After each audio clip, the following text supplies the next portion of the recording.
Welcome back to part 2 of section 1.2. We're going to be starting with space here. So this was intriguing little teaser, and now we're going to talk about it. And I promise it's not as hyped up as I probably made it seem to be, but whatever. So we have space is the set of all points in three directions. So if something takes up space, we're talking about all three directions, 3D. Is what we're thinking about here. Now, even though planes are 2D, we can still refer to them in 3 dimensions because we have points outside of those, outside of that plane, outside of that 2-dimensional surface, which makes it 3 dimensions. So just keep that in mind that even though we're talking about figures and such that are in a certain number of dimensions, we can still think all the way up to 3 dimensions. What are 2 ways? This is the first example. What are 2 other ways to name QT? So QT, let's first identify it. We have this line here. Notice how it extends in both directions. Why? Because it's labeled that way. We have it labeled with 2 arrows on top, so we know we're referring to something that extends in both directions. So another way to label that same line, okay, is we can call it TQ with a line on top of it. Now, this is the part that might trip you up a little bit, but we could also call this NT with a line on it. Why? Well, because NT still goes through the point Q, so we can call it NT. We could also call it TN, we could call it QN, we could call it NQ, so those are all the ways we could call it. Name 3 collinear points. I think we already covered that. We could say T, Q, and N are all collinear. We could also say R, Q, and S are collinear. They're all on the same line. See? They're all on the same line, and they're all on the same line. Now, if it said name any 2 points, or name 2 points that are collinear, we could name any 2 because 2 points are always collinear. Name 3 coplanar points. 3 coplanars, we could say any of them. So we could say QVT, we could say NSQ, and you're like, whoa, NSQ? That's not on the green plane. It didn't say which plane. It just said coplanar. Any 3 points are coplanar, so let's just say the obvious one. We'll say, no, I'm going to write the non-obvious one. I'm going to write N, S, and Q. Yeah, how about that? Not the green plane. Moving on to Postulate Axiom. Okay, this chapter is all about building up the kind of the tools, the building blocks of everything else we're going to use throughout geometry. What is a postulate or axiom? It is an accepted... That's good. It's accepted. Statement of fact. Of fact. Okay. Now, it's not like you can say your age. It's like, I'm 15. That is a postulate. It's an accepted statement of fact. And it's not talking about that. We're talking about in the realm of mathematics. Okay. Proven axioms and postulates. Now, we have a few postulates that we're going to go over here. 2 points on a line. There's only one way to draw a line through 2 points, okay? And that's what this postulate, it's pretty boring, actually. Okay, so I always tell my students that this one's pretty boring.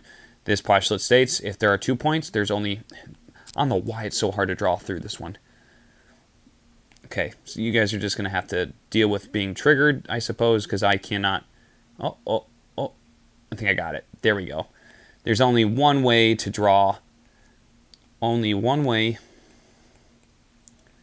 to make a line through 2 points. Okay, and honestly, I wouldn't even, if I were taking notes here, I wouldn't even write that down. I would just draw that and say only one way to do this or one way. But that's just me. Okay, intersecting lines. Intersecting lines show common points. So this shows common points between 2 lines. That's a weird S. It shows common points between 2 lines. I'll write 2 plus lines. How about that? That means 2 or more for those that didn't know. So we have shows common points between 2 plus lines. So clearly this would be a common point. So the intersection would be point, let's call this point. Do I have 2 E's on here? That's kind of embarrassing. I should make one of this D. Let's make this one D. Okay, change that. You can white out over it if you want. Let's make this point C, I guess. That's the missing letter. So the intersection is point C. So both, let me use different colors. So we have AE, line AE, and line DB share point C. Okay, that's what an intersection is. It shares those, two lines can share the same point if they intersect. Okay, so now we have, next one, intersecting planes. Okay. Oh, and also important point. Two lines, if they intersect at one, if they intersect and they're not overlapping, they only intersect at one point. Now, if we have intersecting planes, it shows the common points. This is 1 point if they intersect. So this one shows the common points between two planes.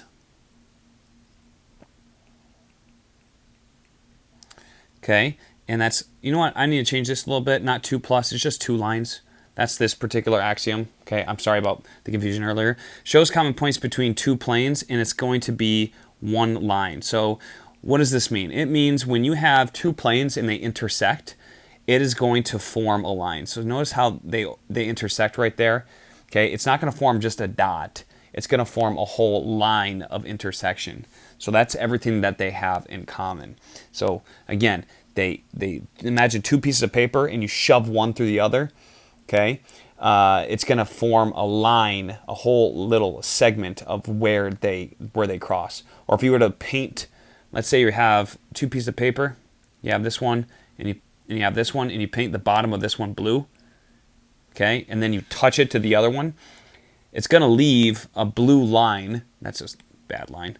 It's going to leave a blue line where it touches. So they intersect at a line. Okay, that's the whole point of that one. And it's not tremendously useful, but I mean, it is important spatially to recognize that. But I'm just saying it's kind of like not often used. So non-collinear plane points. This is saying that any 3 non-collinear, that means not in a straight line. Any 3 non-collinear, so look at these ones, they're not on the same line, okay, will form a unique plane. Okay, so they'll form a unique plane. Now, what about 3 collinear points? Here we have 3 points that are collinear, and I tried to do a little demonstration for you. What happens if we have 3 collinear points? Well, we could form 3 distinct planes here that all have that. So we have plane N, plane M, and plane L, all having QRS on their distinct plane.